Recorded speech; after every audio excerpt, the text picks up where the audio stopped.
Ada hal yang terkadang membuat gregetan di dalam bernegara kalau pejabatnya tidak mengenal how the world work atau cara dunia bekerja dan who rule the world atau siapa sesungguhnya yang mengendalikan dunia. Banyak juga gara-gara terlalu memfokuskan ke geopolitik dan geostrategi yang digarapnya dari sisi lain yang berbeda dengan pejabat sekarang. Bosman ini dicap sok tahu, kemelinti, kementus di dalam masalah tata kelola bernegara. Ya memang gitu kalau dilihat sekilas. Kalau lebih dalam lagi ya lebih kemelinti lagi yang namanya Bosman ini. Tapi gak apa-apa juga kan. Di sini kita ada baiknya terus menjelaskan, karena siapapun itu harus terpuasi bahwa si Sontoloyo ini ngomong pakai data atau ada ilmunya apa tidak, atau hanya orang halu yang konstan menceritakan impiannya yang bullshit ini untuk bisa dijalankan. Kita mulai dengan keheranan atas banyak pejabat yang sulit membedakan apa itu penaklukan dan penjajahan. Dunia ini bergeser, Bung. Dulu penjajahan, sekarang penaklukan. Terlihat beda, namun esensinya sama. Yang menggeser dunia itu siapa? Yaitu siapa saja yang mau rule, yang mau mengatur dunia atau yang sedang mengatur dunia. Ingat kata kuncinya, rule atau mengatur. Kalau Indonesia mau rule the world, maka buat aturan, bukan ikuti aturan.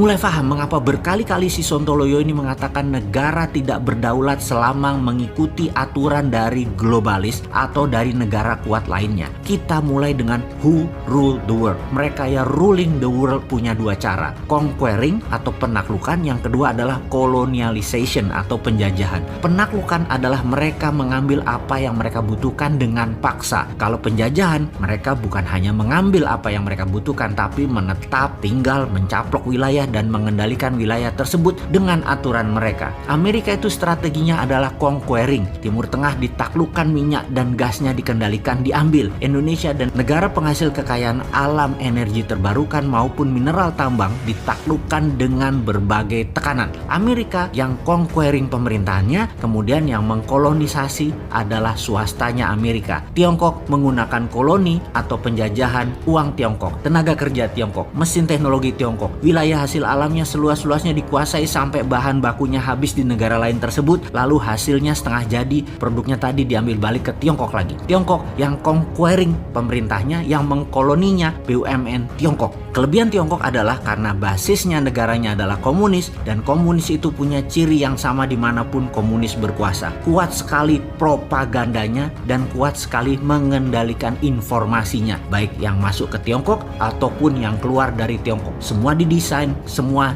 diorkestrakan. Semua cerita yang keluar dari Tiongkok, semuanya Tiongkok itu bagus, Tiongkok itu keren, terorkestra rapih. Halaman depan Tiongkok, fasad bernegaranya, mukanya Tiongkok, halaman depannya, apapun dari Tiongkok itu bagus. Itulah propaganda dengan mengendalikan media serta informasi. Ini kalau di Tiongkok hal seperti ini, propaganda itu masuk di Kementerian Pertahanan, masuk di DOD-nya, Department of Defense. Jadi ngerti ya mengapa di dalam Mardigu Nation DOD nanti akan diganti dengan Department of Warfare, Kementerian Peperangan. Indonesia akan ofensif terutama di non-kombatan warfare. Karena rapihnya pengendalian informasi, maka banyak negara terpesona dengan Tiongkok dan mau kerjasama dengan alasan Tiongkok punya uang, Tiongkok punya teknologi, Tiongkok punya SDM, dan punya manajemen tenaga kerja profesional. Jadi propaganda yang diletakkan pertama di seluruh dunia yang ditarget akan ditaklukkan oleh Tiongkok adalah mempropagandakan kebaikan Tiongkok. Di sini yang paling mudah ditaklukkan adalah pemahaman ilmu ekonominya. Pemahaman bahwa membangun itu perlu asing.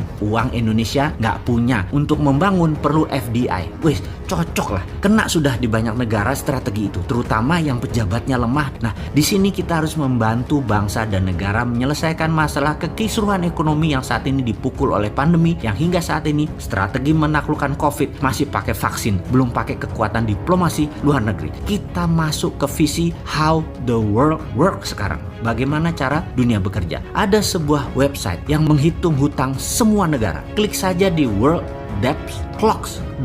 Web ini menginformasikan berapa setiap detiknya hutang itu bertambah, termasuk bunganya per detiknya yang harus dibayarkan. Begini melihat data tersebut. Kalau bernegaranya cemen, maka nggak akan paham apa isi informasi website tersebut. Ini kita jelaskan. Uang dolar sejak tahun 1971 tidak lagi pakai underlying emas. Amerika di zaman Nixon tidak pakai emas lagi mencetak dolarnya, tetapi pakai hutang, alias hutang tadi kan untuk proyek produksi produktif. Nah, hutang tadilah underlying cetak uang. Itulah teori MMT yang dipromosikan oleh Hudson Institute, kamratnya si Nixon.